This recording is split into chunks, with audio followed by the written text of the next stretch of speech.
রাজপথে রাজ্য ভাগে মিছিল। মুর্শিদাবাদের লালবাগে রাজ্য ভাগে মিছিল বিজেপি বিধায়ক গৌরী শঙ্কর ঘোষের নেতৃত্বে সেই মিছিল। মুর্শিদাবাদ মালদাকে নিয়ে কেন্দ্র শাসিত অঞ্চলের দাবি। মিছিল থেকে বিস্ফোরক মন্তব্য পদ্ম বিধায়কের। রাজ্য ভাগের নেতৃত্বের আশ্বাস মিলেছে বলে দাবি করছেন বিধায়ক। এই জেলাতেও আইন শৃঙ্খলার অবনতি হয়েছে, আইনের শাসন নেই। তাদের এই স্লোগান, তাদের বক্তব্য, হিন্দু নিধনের যে বক্তব্য, তাতে এই জেলার মানুষ ভীত সন্ত্রস্ত।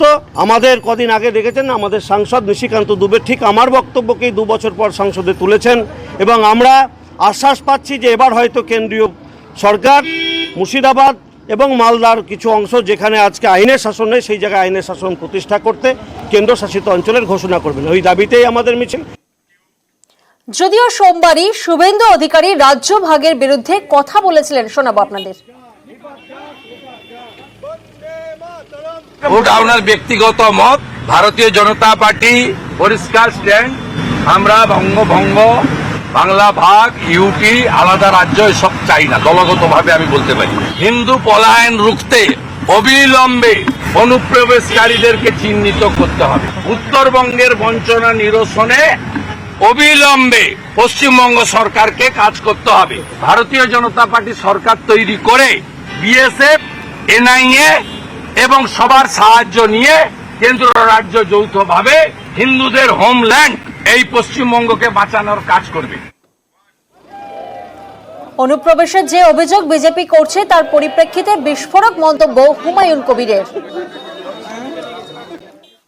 কোটিতে 1-2 হতে পারে, ম্যাক্সিমাম কোনো লোক বাংলাদেশ থেকে আমাদের জেলায় মুর্শিদাবাদ, মালদা, নদিয়া, আমরা যতটা এরিয়া নিয়ে আমরা চলাফেরা করি, আমি সেইভাবে কোনো মানুষকে বিগত 20-30 বছরে আমরা যে সক্রিয় রাজনীতিতে আছি আমি সেইভাবে পাইনি। 2014 সালের আগে যারা গভর্নমেন্টে ছিল তাদেরও যেমন দায় এসে যায়। 2014 সাল থেকে নরেন্দ্র মোদীজি ভারতবর্ষের প্রধানমন্ত্রী, স্বরাষ্ট্র মন্ত্রকটা তাদের দলের, অমিত শাহজি নাম্বার 2। তাহলে যদি অনুপ্রবেশ হয়ে থাকে তাহলে এই গৌরী শঙ্কররা কেন ওই দলে পদত্যাগ করুক? ওরা উত্তরবঙ্গে জোরদার প্রচারে তৃণমূল। বঙ্গভঙ্গের চক্রান্তের অভিযোগে প্রচার, বঞ্চনার অভিযোগ নিয়ে সরব হতে বার্তা। প্রতিনিধি আবির এই মুহূর্তে আমাদের সঙ্গে রয়েছেন। আবির, শীর্ষ নেতৃত্ব ঠিক কি কি নির্দেশ দিয়েছেন? প্রথমত হচ্ছে উত্তরবঙ্গের বঞ্চনা ইস্যুতে বিজেপি যখন সুর চড়াচ্ছে তখন উত্তরবঙ্গকে ভাগ করার চেষ্টা করা হচ্ছে, এই অভিযোগ নিয়ে সুর চড়াতে শুরু করছে হচ্ছে তৃণমূল কংগ্রেস। তাদের যেটা বক্তব্য শীর্ষ নেতৃত্বের তরফ থেকে যে বারবার ধরে বাংলা ভাগের তারা চেষ্টা করছে বিজেপি এবং উত্তরবঙ্গকে আলাদা করে আসলে বাংলার যে ঐতিহ্য সংস্কৃতি সেটিকে নষ্ট করার চেষ্টা, একতাকে নষ্ট করার চেষ্টা, এবং তৃণমূল কংগ্রেস যে বিরোধিতা করছে এই নিয়ে লাগাতার তারা প্রচারে নামছেন। ইতিমধ্যে উত্তরবঙ্গের সমস্ত নেতাদেরকে বলা হয়েছে বিভিন্ন জায়গাতে মিছিল করতে, মিটিং করতে, সভা করতে, প্রয়োজনে ব্লক ভিত্তিক বিভিন্ন এলাকা জুড়ে গিয়ে সেখানে গিয়ে প্রচার সভা করার নির্দেশও দেওয়া হয়েছে অভিষেক বন্দ্যোপাধ্যায়ের তরফ থেকে। এবং এই যে সভা করা হবে সেই সভাগুলোর ক্ষেত্রে আরো একটি বিষয় মনে করিয়ে দিতে বলা হয়েছে যে এখনো পর্যন্ত 100 দিনের কাজের টাকা বা আবাসের টাকা কেন্দ্রীয় সরকার দেয়নি, বরঞ্চ তারা রাজ্যকে ভাগ করে একটা রাজনৈতিক পরিস্থিতি ইনস্টল করার চেষ্টা করছে। এই বিরোধিতা করে সম্পূর্ণভাবে তৃণমূল কংগ্রেসকে প্রচারে নামানোর নির্দেশ দেওয়া হয়েছে। বেশ,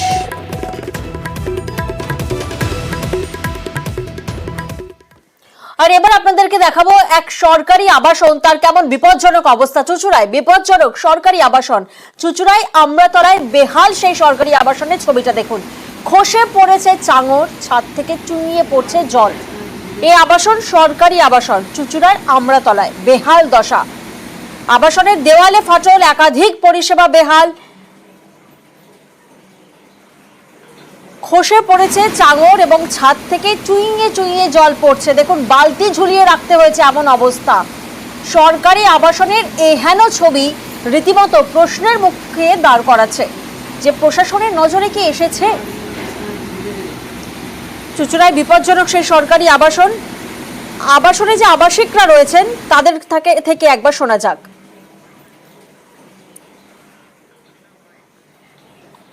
যে দেওয়ালে আমার জলের মেশিন আছে, ওয়াশিং মেশিন আছে, পুরো বিল্ডিং এর বডি আমার কারেন্ট হয়ে যাচ্ছে।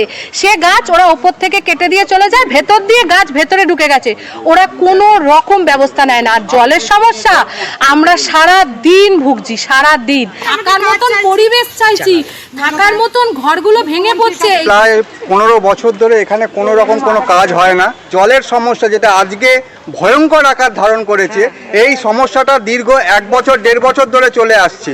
আজ থেকে 6 মাস আগে এই ইঞ্জিনিয়াররাই এসছিলেন এই পাম্পটার পরিস্থিতি ঠিক দেখতে, এবং তখনই ওনারা বলে গেছিলেন যে এই পাম্পের অবস্থা খুবই খারাপ, এখান দিয়ে জল উঠছে, বালি উঠছে এবং এই পাম্পটা বেশি দিন চলবে না। আমরা শুনলাম জল চুইয়ে পড়ছে ছাদ থেকে, দেওয়ালে থাকা বিদ্যুতের তারে বিপদ, পানীয় জলে বালি, সমস্যায় জেরবা চুচুড়া আমরাতলা সরকারি আবাসনের বাসিন্দারা। প্রতিনিধি সোমনাথ এই মুহূর্তে আমাদের সঙ্গে রয়েছেন। সোমনাথ, আমরাতলা সরকারি আবাসনে কটি কোয়ার্টার আছে, মানে কতজন থাকেন এখানে, এবং তারা তো প্রত্যেকেই সরকারি চাকুরে, তাহলে এরকম একটা ছবি কেন সেই আবাসনের?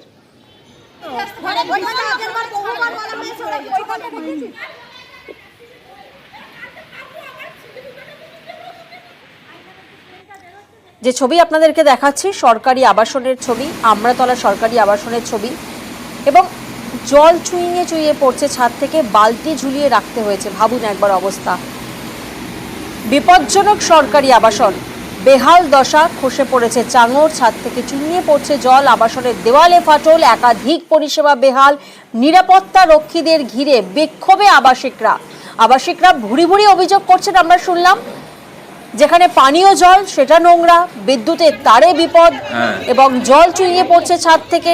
একের পর এক অভিযোগ এই সরকারি আবাসনের আবাসিকদের তরফ থেকে। প্রতিনিধি সোমনাথ এই মুহূর্তে আমাদের সঙ্গে রয়েছেন, সরাসরি সোমনাথের থেকে একটু জানার চেষ্টা করবো।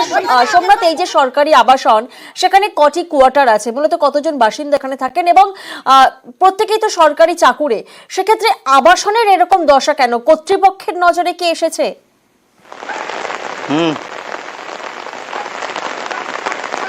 হ্যাঁ দেখো, তোমাকে প্রথমে জানাবো এই আবাসনের দীর্ঘদিন ধরে এই সমস্যা, তারা এই আমরাতলা চুচুড়া আমরাতলা যে আবাসন রয়েছে, এই আমরাতলা আবাসনের দীর্ঘদিন ধরে তারা সমস্যার মধ্যে পড়ছে।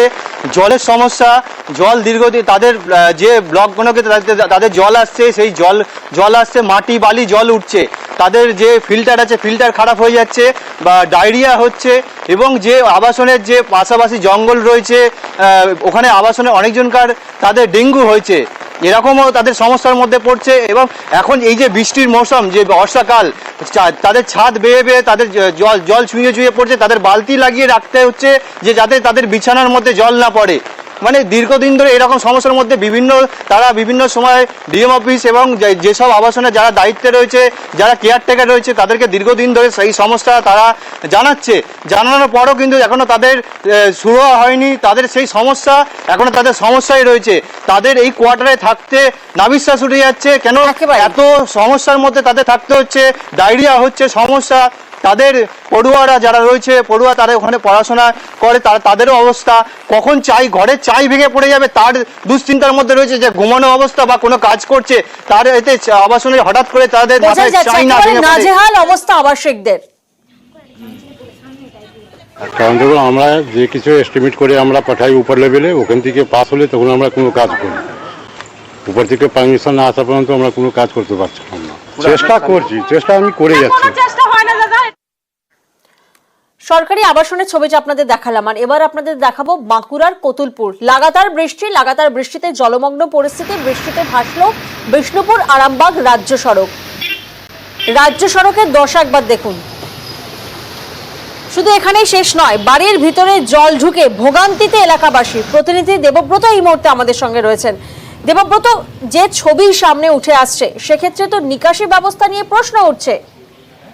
একেবারে প্রিয়াঙ্কা, দেখো, নিকাশি ব্যবস্থা নিয়ে প্রশ্ন উঠছে। সাধারণ মানুষ বারবার প্রশ্ন তুলছে স্থানীয় পঞ্চায়েতের বিরুদ্ধে, কারণ এলাকায় যে নিকাশি নালা রয়েছে তা সংস্কার করা হয় না, এবং বেশ কিছু এলাকায় নিকাশি নালার ব্যবস্থাও নেই।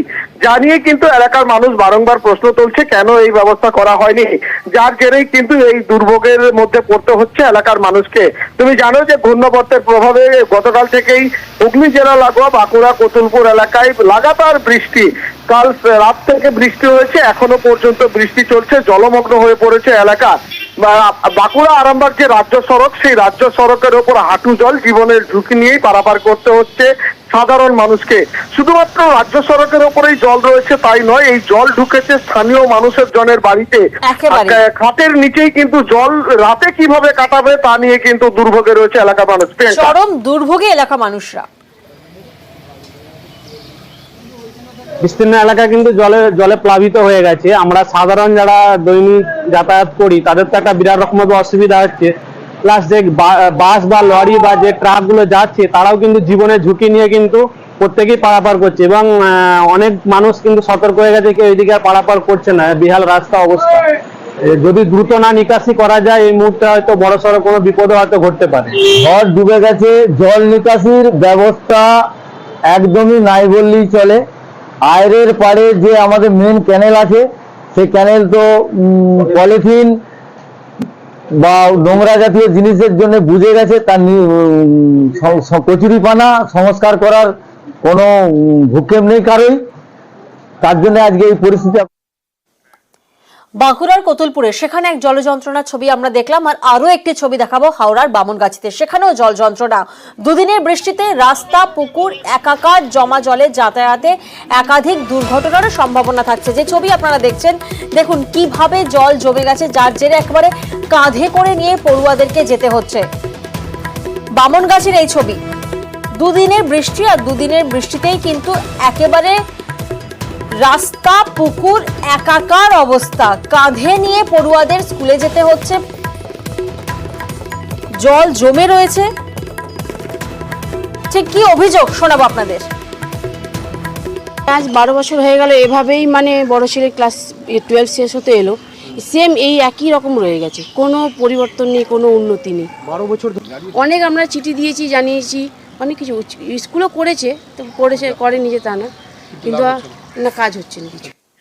প্রতিনিধি দেবাশিস এই মুহূর্তে আমাদের সঙ্গে রয়েছেন। দেবাশিস, স্থানীয় বাসিন্দারা বলছেন যে এভাবে একটি দুটি নয়, 12টি বছর কেটে গেছে, পুরসভার নজরে কি আসছে না?